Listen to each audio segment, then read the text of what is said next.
What's up, BG fam? It's your boy here, Bizarro, bringing you that sweet content you've been asking for. I would like to start this video off by thanking each one of you for all the support that you've gave me over the last 3 videos. I couldn't say thank you enough for that. With that said, be sure to like, share, and subscribe. Hit that notification to be notified first for all the new content that I'm releasing.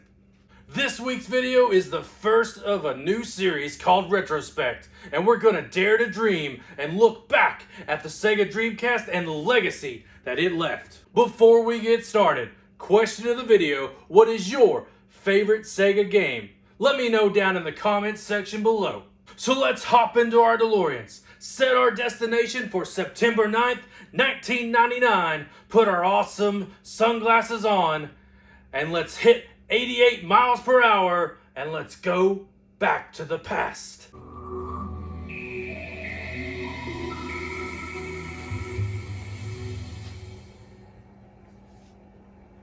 Before we jump into the Sega Dreamcast, I think it's best to go back and look at Sega's moments leading up to the launch. It's important to note that Sega was split into 2 heads, Sega of America and Sega of Japan. That's going to be important information coming up.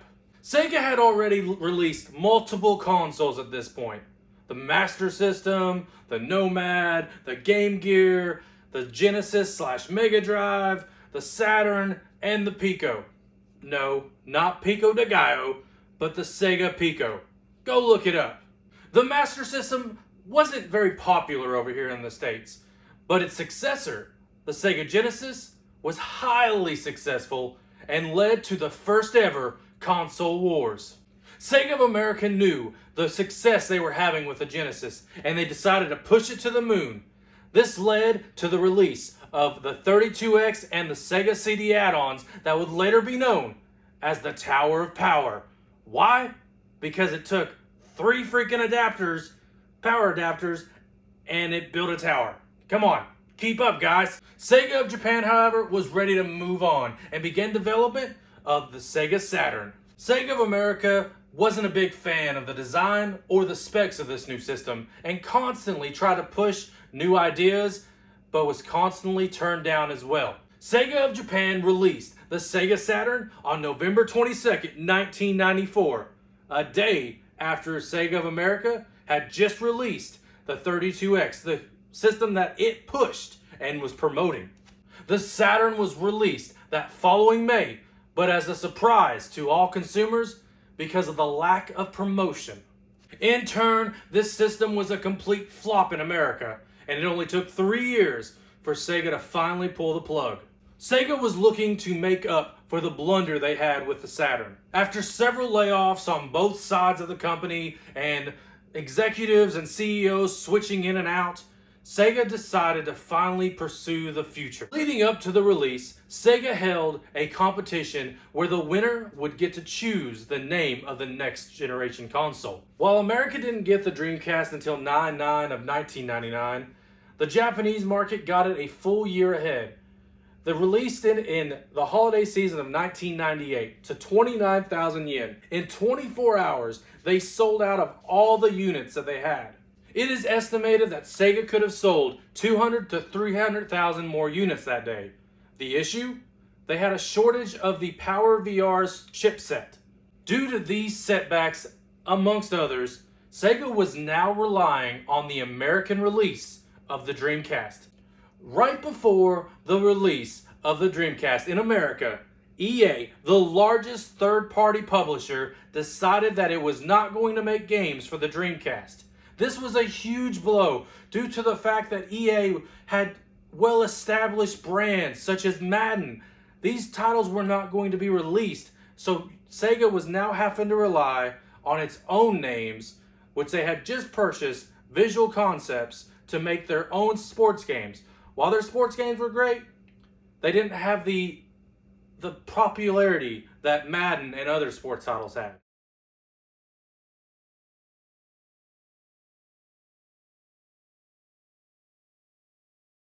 On September 9th, 1999, the Sega Dreamcast was relaunched with a price tag of $199, which Sega marketed 9/9 of 1999 for $199. Selling more than 225,000 units, the Dreamcast set a personal record for Sega and was the busiest 24-hour period in entertainment retail history at that point. By Christmas, Sega held 31% of the North American market in video games. In 2 months, Sega sold over 1 million units. Even with a successful launch in terms of units sold, the launch was not without hiccups. One of the factories that manufactured the GD-ROMs, which was Sega's decision on the format they were going with, produced defective disc. Then you had Sony, just months before the launch, announce its successor to the PlayStation. Not only with that, as the coming months to the launch of the PlayStation 2, they kept announcing features such as backwards compatibility, graphics that completely killed the Dreamcast, and the chosen format, DVD-ROM. With all that, it ultimately killed the excitement for the new Sega Dreamcast. So the PlayStation 2 was launched holiday season of 2000. In just 3 months, January 31st, Sega announced the discontinuation of the Sega Dreamcast coming March 31st that year. And they also announced that they would become a third-party publisher instead. So what went wrong? What caused this system to fail? Well, there are a number of reasons that really created a snowball that went downhill very fast. First, you had an empire divided. You had two heads that refused to come together and agree on anything. You had the botched launches of the 32X and the Saturn. This combined created a loss of consumer trust. This was doubled down with the launch of the Dreamcast. Japan couldn't keep up with production. America produced faulty GD-ROMs. Talking about GD-ROMs, this is what made consumers and publishers favor the PS2. The PS2 chose the DVD-ROM. This was the popular new thing. It was easier to make games and it was more convenient for the fans. The PS2 was simply the cheapest way to play DVDs of the time. It was literally the future. DVD-ROM was the future.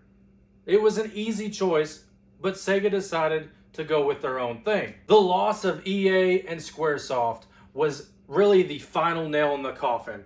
You didn't have well-known IPs going to the Dreamcast. They were going to the PS2, and that's where fans were going to play their games. Looking back, it's easy to see why the Dreamcast failed. But why, over 21 years, has the Dreamcast held up as a cult classic? One thing, the Dreamcast was way ahead of its time. It was so revolutionary. This was the first system to attempt online gaming. Players chose to play Phantasy Star Online and flocked to it. They could play with anyone around the world and were amazed by that factor. Speaking of Phantasy Star Online, this was just amongst one of the amazing games in the library for the Dreamcast. You had so many greats such as Sonic the Hedgehog, Echo the Dolphin, Shenmue, Jet Set Radio, Skies of Arcadia, so many arcade classics and sports games and racing games. There was truly something for every style of gamer. Then you had one amazing feature on this. You had the VMU, the Visual Memory Unit. This little memory card was not only a memory card, it had a special connection to each game. Developers would choose to do different things with this. You could have mini games that were on the go. You had little screens that showed stats or little pictures while you were playing your game. It was truly ahead of its time and never duplicated. The legacy of this system is undeniable. It was backed by a sinking ship of a company, but has become the most beloved system in the last 21 years for gamers. You have fans that are still releasing games, homebrew version games for this system. You have a group of people that keep up servers so you can play your games online still. After 21 years, this system is still going strong. And for that, this system has truly allowed fans and players to dare to dream for the last 21 years, and I truly believe forever. Well, our DeLoreans have arrived back to the future. Thank you for joining me and looking back at one of my favorite consoles of all time, the Sega Dreamcast. But before you go, be sure to like, share, and subscribe, and hit that bell to be notified for all the content that's coming to this channel.